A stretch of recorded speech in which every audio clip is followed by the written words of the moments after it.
Bonjour, c'est la suite du message sur la persévérance. L'espérance en Jésus-Christ n'est pas vaine.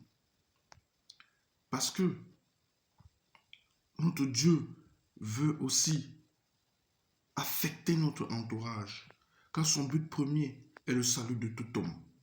C'est pour cela que nos difficultés sont là pour manifester la gloire de Dieu. Croyons de tout notre cœur que l'Éternel a de bons projets pour nous et que son souhait aussi, c'est de nous voir nous épanouir, être dans la joie. La vie chrétienne n'est pas que combat, n'est pas que lutte, mais au bout de tout ceci se trouve Jésus-Christ. Qu'est-ce que j'aimerais dire par se trouve Jésus-Christ? Lorsque nous voyons des solutions qui sont apportées chaque fois à nos difficultés, nous rencontrons en réalité Jésus. Regardons plusieurs passages dans la parole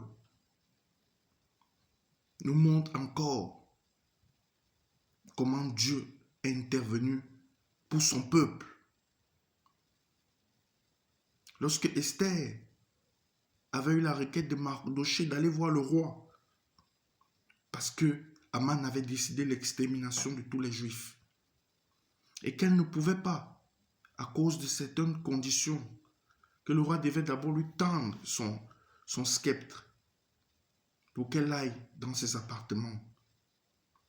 Mais Dieu a créé un moyen pour qu'elle voie le roi et qu'elle puisse lui faire part de sa demande qui a été exaucée. Plein d'autres passages encore. Samson, malgré qu'il avait péché, Dieu lui a donné la possibilité à la fin de sa vie de triompher de ses ennemis. C'est ce Dieu-là que nous servons. Un véritable sauveur, un Dieu guerrier et puissant. Et en réalité, tous ces gens rencontraient Jésus lorsqu'ils voyaient cela, parce que Dieu intervenait pour eux.